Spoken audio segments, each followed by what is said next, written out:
The last video of the series. I love this thing. Yeah, this thing, I'm like a little too obsessed with it. You know, you see it on TV, all these Alabama fans using it, and you're like, why would you do that? But then you get it, and it's like, it's a blast. This might be in like every video from now on. This thing is a blast. Yeah,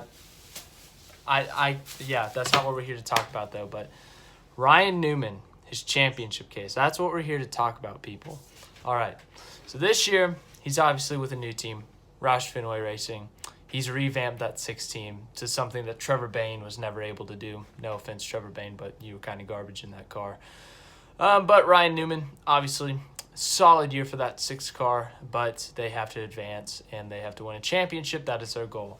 Now, advancing, they're like 14 points above the cutoff line, so unless they wreck, they should be fine.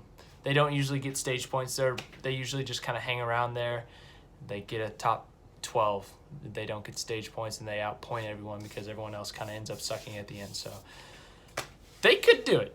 Consistency works in this sport. It's a weird thing, but we saw him do it in 2014 when Jeff Gordon had 4 wins, Brad Keselowski had 6 wins, and 0-win Ryan Newman decided to make it to the championship 4 over both of them. As a Jeff Gordon fan, I remain salty about this until the day I die because that was a bunch of horseradish and poop, okay? Now, we're not here to talk about 2014. I could go on forever about that. We're here to talk about Ryan Newman in 2019. So, right now, as I said, he's 14 points above the cutoff line. I see him getting into the second round. Second round, you know, winning, they just don't have the speed of a winning car. Like they're just not up there yet. They've got top 10, top 5 maybe. They had a really good run at Richmond last week. I'll admit I was impressed with that. They had a quality car. They had some real speed there. But when it comes to winning races, I just don't know if they can do it.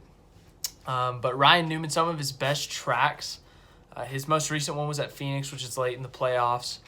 I don't know, but the second round, you got Dover, you got Talladega, you got Kansas.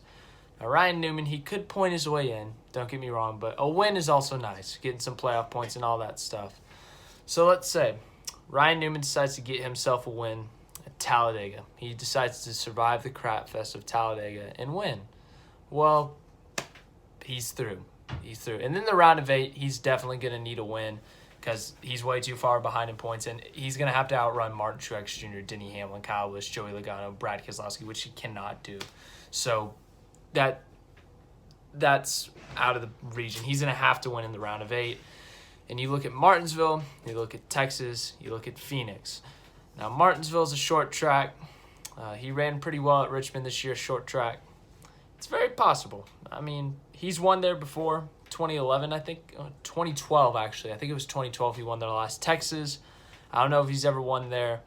But Phoenix, if Ryan Newman can get to the round of 8, and you know how freaking hard he is to pass and how aggressive he can be, Phoenix, Ryan Newman could very well win that race. Now, he can't win it based on speed. He's going to have to win it the way he won it in 2017 with RCR. He's going to have to get some luck. He's going to have some strategy call to win Phoenix in advance. Now, let's say he does that. He wins Phoenix. He goes on to the Championship 4. In the Championship 4, he doesn't have the speed. Once again, he does not have the speed. They just cannot keep up with the other guys. Whether it's Martin Truex Jr., Denny Hamlin, Kyle Busch, Kevin Harvick, Joey Logano, Brad Keselowski, even if someone like Chase Elliott gets in there, they do not have the speed. They would have to rely on some luck and some of their consistency. Like, what do they just do? The stage points don't mean anything in that last race. So let's say that Ryan Newman, he sucks in the first 2 stages, right? But then in that last stage, he gets some luck. The other cars start to fade. They start to fall back. And let's say 2 of them, Truex and Kevin Harvick, crash each other out of the lead, while Denny Hamlin is having a lackluster day in 17th, and Ryan Newman goes up and finishes 11th. He wins the championship. They get rid of this system, all right? But, yeah, that's how Ryan Newman could win the championship. It's very unlikely. I could see him advancing maybe into the round of 8, maybe.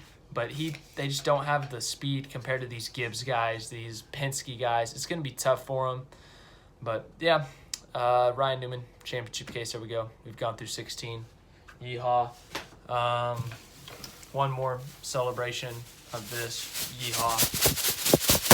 Like the video. Subscribe. If you didn't see my Alabama game video, go ahead and go watch that, because I'm obsessed with this thing a little bit too much. And we probably shouldn't have gotten it because we got let into a suite accidentally when we weren't supposed to. But that's not our fault, so.